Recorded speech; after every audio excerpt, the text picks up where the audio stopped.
Yeah, I suppose I should comment on this.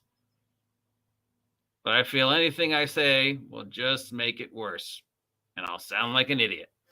So I leave this controversy of the day to be spoken of about other people who are smarter than I am. Do I approve of what Magic the Gathering did? Does it matter what I think? I would remind everybody that this is the exact same thing that happened when Marvel introduced Miles Morales as Spider-Man, Earth, whatever he's on, and the whole Spider-Verse. Miles and then, of course, progressed to become one of the most popular characters in the Marvel Universe. People complained about him so much. What'd they do? They fucked him up several times, and people complained because they messed with him. Then there's Kamala Khan, Miss Marvel. Same level of controversy and hate and heat when she showed up.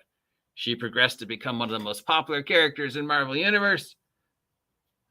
Featured in a not that great show on the Marvel Netflix Disney channel, and going to feature in the upcoming Marvel movie featuring the 3 Miss Marvels, maybe. So, how did Marvel address the continued controversy about Kamala?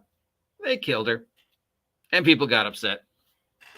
So now we've got the Aragorn controversy, because for reasons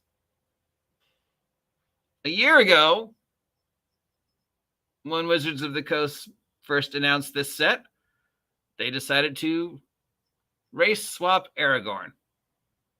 They didn't race swap anybody else, but they race swapped Aragorn to remain current so that Lord of the Rings would appeal to audiences all over the world. Mind you, they didn't race swap anybody else in the run. If we look at the run here, yeah, nobody else.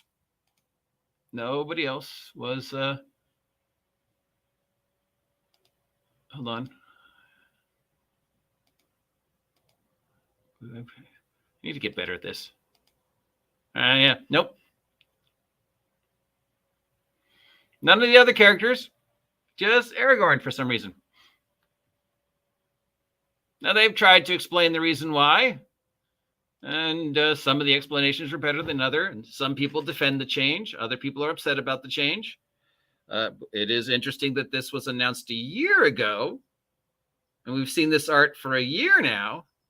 But today, we're upset about it. Today, Tuesday, the 30th of May, is the day we've decided that we are upset about an alternate universe based upon a card game that portrays one character different. I'd be more upset about the fact that he's the only one. Gonna portray Aragorn in a brand new fashion, then portray everybody in a brand new fashion. Otherwise, stick to the description that Tolkien gave of the characters and just leave well enough alone. You have enough controversy surrounding you, Marvel. Wizards, well, you're the same thing. You don't need more, and now we're going to have to kill Aragorn just like they killed Kamala Khan. Again, I'm probably not the best person to comment on this, and commenting on this is just going to get people upset, but I figure it's news and it's important and it's affecting the world, so I got to say something, even if by saying something I say nothing. There are people who are far smarter than I am who are going to talk about this, and there's no way it can't not be controversial. Wizards of the Coast went out of their way to create something, and for all the wrong reasons, because they thought it was the right reasons, and it has been both applauded and seen as just utter racist, stupid. There's no way to win this argument. No matter what side you choose, somebody's going to call you a horrible person for choosing that side. So Wizards of the Coast has offered their explanation. It is interesting that this was announced a year ago, in August of 2022. And today, in May of 2023, the internet is upset about it. But we were upset about Kamala Khan, so Marvel killed her. And people are upset that Marvel killed her. And people are like, dude, it's Marvel. Name one character they haven't killed. She'll be back. And we were upset about Miles Morales, so Marvel fucked with Miles Morales. And people got upset because you fucked with Miles Morales. And those of us who were like, dude, It's Marvel. He'll be fine. He'll be okay. He'll be back. Don't worry about it.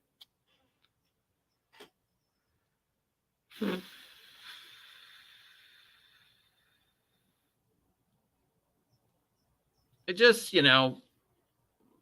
Wizards of the Coast did a thing because they thought it was the right thing to do. But as always with Wizards of the Coast choices, it ended up being just a disaster. They should have just left well enough alone, seen the initial response a year ago and went, yeah, no, this is just going to cause us more media trouble we don't need. Maybe we should just, I don't know, present it as an alternative art.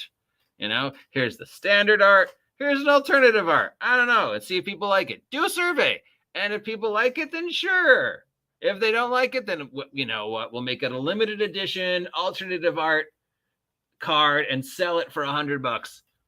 And we'll make money and look like we're socially appropriate. But instead, they're just like, we're going to offer this lambasted, half-baked reason why we did this a year ago. We're going to see all the controversy. We're going to ignore it. We're going to defend our choice in the half-ass way we defend all our choices. And then, now, a year later, people are getting upset about it again because I guess the card is in circulation again. And it portrays Aragorn in a different way. There's also people upset about the way he was drawn, the way the sword is drawn, blah, blah, blah, blah, the color, the skin, it all boils down, I think, to the initial problem that Wizards of the Coast has that is a deeper layer of interest than this, because this controversy will pass. Remember when we were all upset about Strixhaven? Candlekeep, space monkeys. Yeah, we got over that really fast. And I think Wizards of the Coast relies on the fact that we will get over being upset at this really fast, and then they can just continue to do what we're doing. I mean, how many people are still upset over the OGO thing or what Kyle Brink said? Most people have forgotten it and moved on to the controversy of the day. So why stir this controversy now? Because it draws attention to the product. And then in a week, we'll be upset about something else and we'll have forgotten Aragorn. And then they can just re-release it and be fine and nobody will care because this was announced a year ago. Mind you, Wizards of the Coast, you saw a year ago that it was going to be problematic. You could have gotten ahead of that, but you didn't. You just let it play out because you figure, they'll forget. Just like the OGL thing. The OGL thing we found out the first week of January. Wizards of the Coast didn't get ahead of it. They're like, they'll forget about it, except we did it. So I think, once again, Wizards of the Coast just relying on us being upset about this for a minute or two, and then we'll forget about it like we do everything else. And they can just go, ha, ha, ha, ha, ha. We told you about this a year ago. Ha, ha, ha, ha, ha. We're still making money. Ha, ha, ha, ha, ha. Go ahead, post horrible posts about how horrible people are horrible. It's giving us free press. Ha, ha, ha, ha, ha. Remember when I suggested that Wizards of the Coast does all these stupid things on purpose, and people are like, no! Well, I'm going to postulate again. Wizards of the Coast does all these stupid things on purpose because they know we'll forget about it. And it gets them attention. And it's drawing attention to the card. And people are going to buy the pack and buy the card and show in fact, I'm doing it right now. I should just shut up. What, if anything, is your take on this card?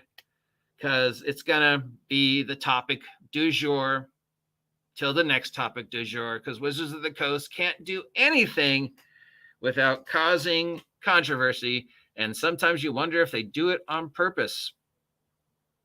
But I knew I'd get in trouble if I didn't say anything about it. And I'll probably get in trouble for this post.